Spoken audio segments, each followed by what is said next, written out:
Welcome to another Star Citizen Addicts Anonymous ship review. Today I'm going to be talking about the Mustang Alpha, and of course I'm Nikki Batgirl D'Angelo. Well, I've got 4 of the 5 Mustangs in my hangar at this point, still awaiting a way to get a Gamma. The holiday season has left me a little bit dry on funds, and if anybody wants to donate one that I could then give away after the review, I'd highly appreciate it. Well, anyway, here is the Alpha. It is currently the second starter ship in a line of 3. We will have something from MISC in the future. This one clocks in, or I should say ticks in, at $45, and that includes beta access. So it's about the same price, if not exactly the same price as the Aurora MR. And like the Aurora MR, comes equipped with exactly the same turret. Well, not turret, weaponry, which is the M3A laser cannons. And the reason I said turret is they are on a Class 4 turret. Now, something that's different from the Aurora MR is it has 2 more hardpoints, which you only see on the Aurora LN. Those hardpoints are under the wings. They are TR1s. Factory power plant is a TR2 Endurance 600, and you've got 2 Magma Jet TR2 main thrusters. And of course, you have the 8 M116 maneuvering jets. This is quite a maneuverable fighter, and later on you'll see that I think the flight model is kind of broken.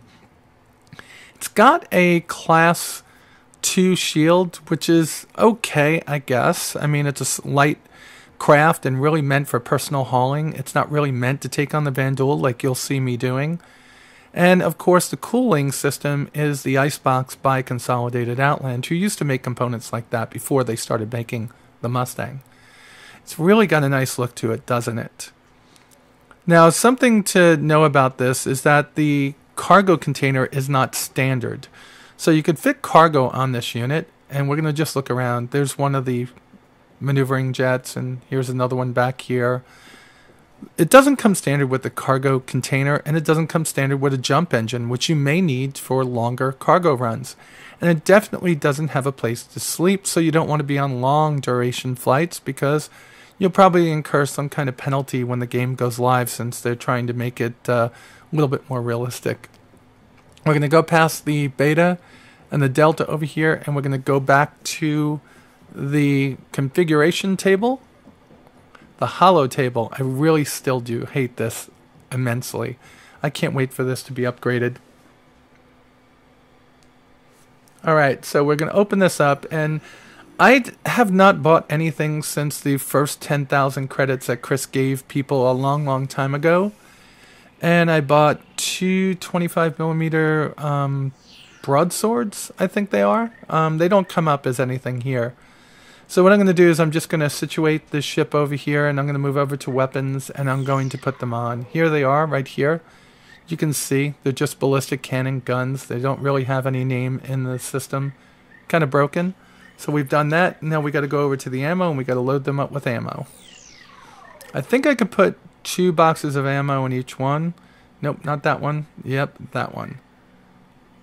Yep, there's 1 box. There's 1 box, and you'll notice that the green globes stay on until you put the second box of ammo in it. Oh, come on, you got to get that right. There you go. And now we've got 2 boxes of ammo in each one. That should get you to the point of meeting up with the elites. After you kill each elite, it was verified your ballistic ammunition will be recharged. Thank you very much, everyone, for answering that question in my last video about the Avenger.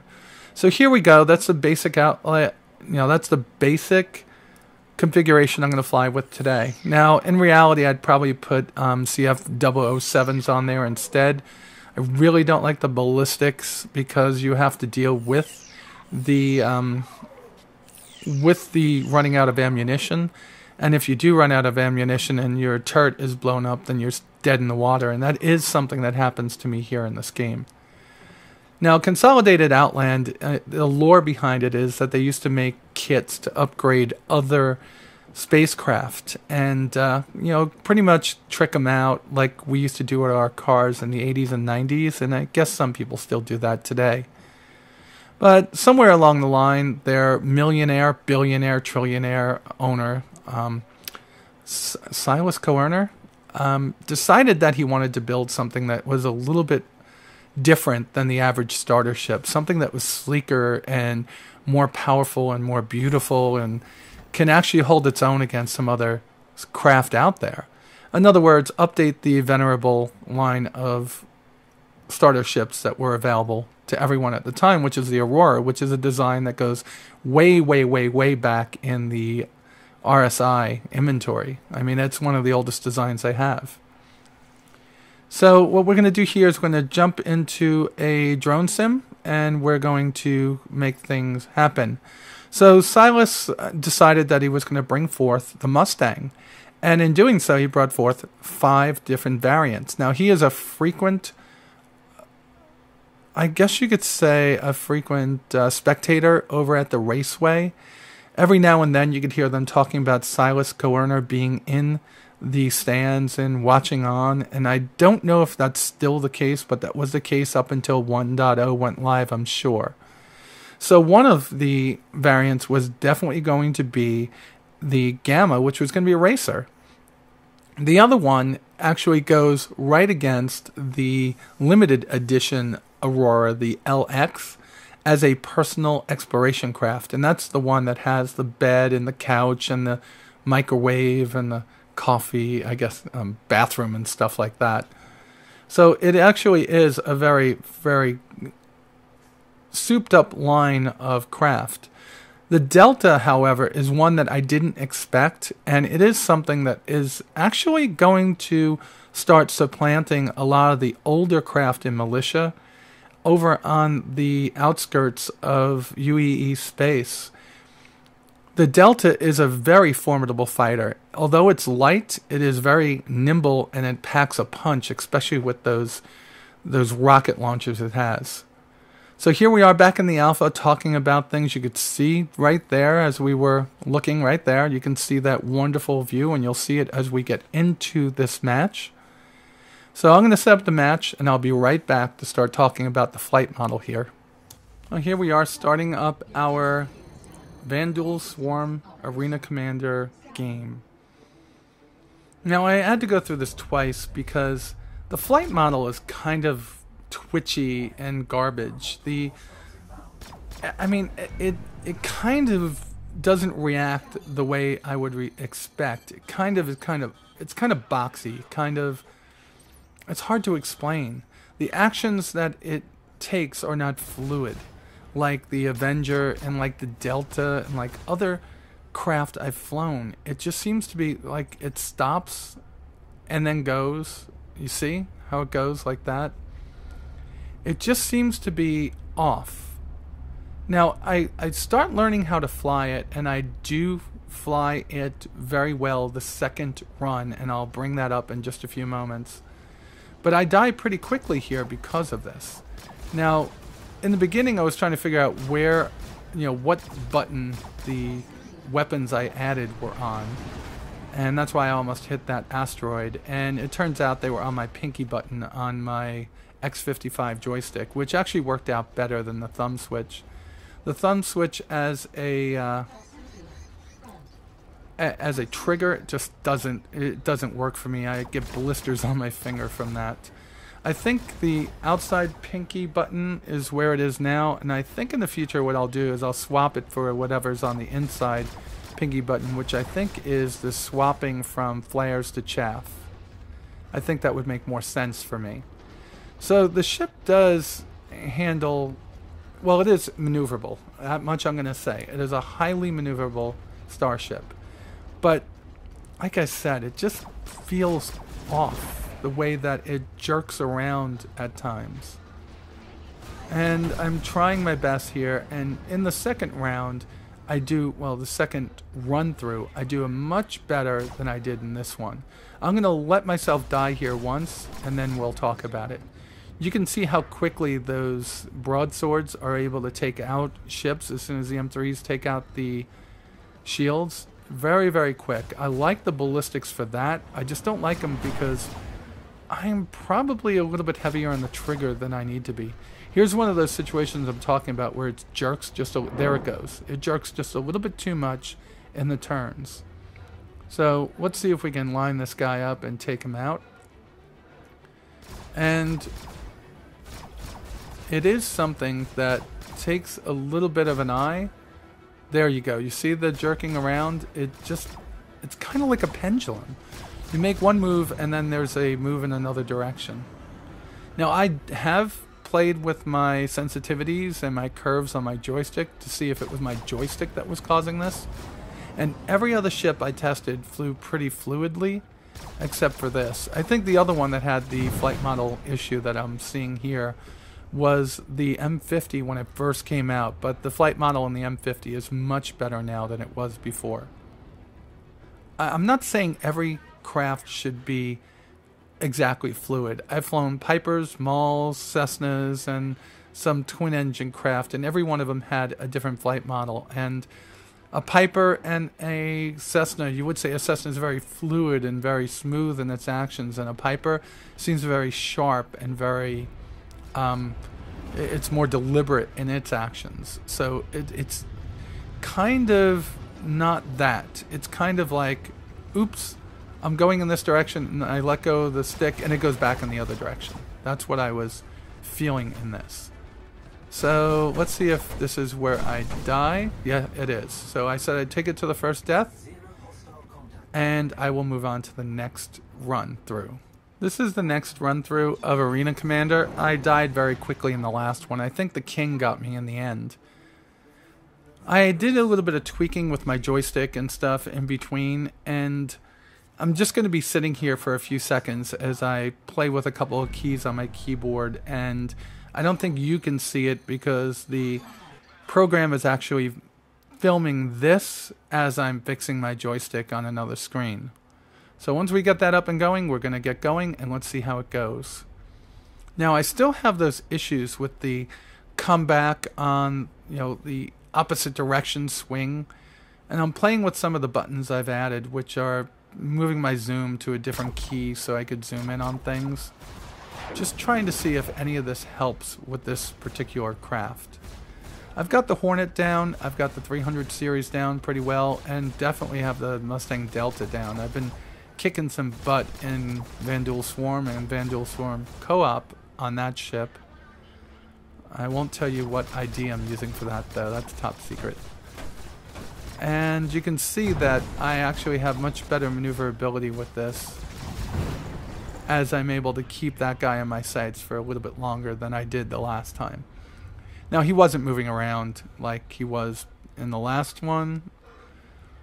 Maybe that's why I was able to keep him, but I rack up the kills pretty quickly in this one. Now, I'm not playing these for any reason but to give you some footage on the ship's flight model and how it actually feels in combat. If you want to see videos about how well I do in this and PvP matches, I can do those too. I'm just doing these as a basic. This is how this ship works, and this is what it looks like when you fly it. One thing I can say is when I fly the Mustang, I kind of feel like I'm flying a speeder bike in Star Wars. I mean, that's pretty much it.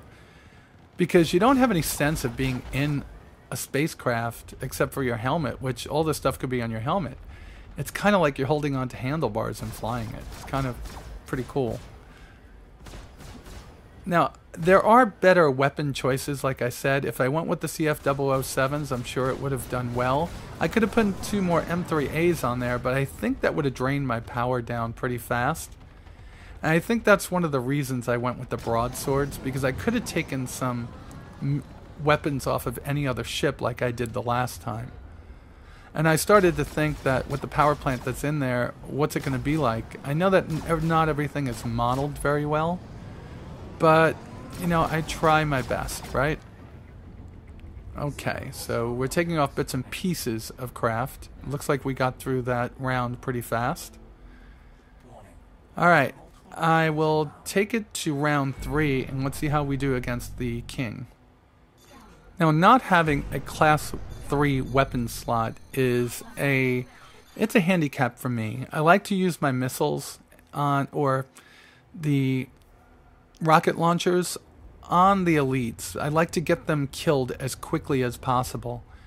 But with having to do it with just the ballistic and laser weapons that you have, it makes things a little bit more difficult. It's always easier in one of the ships that has class 3 for me, because my strategy, as I just gave it away, is to use those missiles on the elite targets. So here we are. We're going to try to zoom in on the king. For whatever reason, I was far away when it was time to start engaging. I think it was one of the ships I was fighting took me away. He fired 2 missiles at us. One hit, one didn't. And he took out our shields and we crashed into him. But at this point, we're able to stay on target and we will get him if it kills us. Literally, if it kills us. So the ship is very maneuverable, more so than I thought it was going to be. It's able to keep up with the king pretty well. I think he does take us out though, because I'm a little bit too aggressive and I should have been disengaging, extending, and then coming back and hitting him again. Hit and fade targets, tactics I should say, tend to work better with the king than this aggressive stance that I'm taking at this point. The reason is that as you're fighting the king, one of those other Vandul are going to get on your butt and they're going to take you out. That's exactly what just happened. So let's get back in and let's take a less aggressive stance, a less aggressive action against the king and take him out. So hitting, extending, turning back, and firing on the king works best for me in this ship. And I had quite a few runs at trying to take him out in this particular spacecraft. And the flight model just turned me off totally after a while. I went back in my Delta to try it out, and I was able to take him out pretty quickly without using any of the rockets in the rocket launcher. All right. So he hasn't even taken any damage from us yet. So we're going to get in there and we're going to try to just shoot him down. I think it's the Prince that gave me the most difficulty in this run. And it's because I lost 2 ships at that point. One, I ran into a asteroid without looking. I had decoupled and didn't realize I was drifting. And I wish your radar or something would tell you when you were blocked by an object, like by a asteroid when you're firing at things. There, we took off his wing. We did significant damage to him. One thing I'm not sure is, do the Vandul actually suffer decreased systems and decreased maneuverability by losing different parts of their ship? It doesn't seem to me that that's what happens until you start... Oh, we got him. Look at that. We killed the little king, and I'm just going to give him what's for killing me the last time. I love the graphics in this game. It just is what draws me in. I can't wait until they actually start giving us something to do on a daily basis. So, this is my brief little review of the Mustang Alpha. $45, a starter ship, something to get you going inside of Star Citizen. It is all you need to buy to actually get into the game. You do not have to spend crazy amounts of money like some of us have. And the only reason I spend crazy amounts of money is because I do these videos. For the rest of you, I know it's just because you want to help the game get made, or you just want to collect them all. You want to be one of those Pokemon ship purchasers that gets everyone in the game, which I can support you for that. Well, with that said, I guess I'm going to bid you all adieu. I will be bringing you a Mustang Beta and hopefully Gamma, if I could get my hands on one, review in the near future. And of course, a 5 for the CM and a long overdue Star Citizen Addicts Anonymous. With that said, you all be safe out there, and I'll talk to you soon.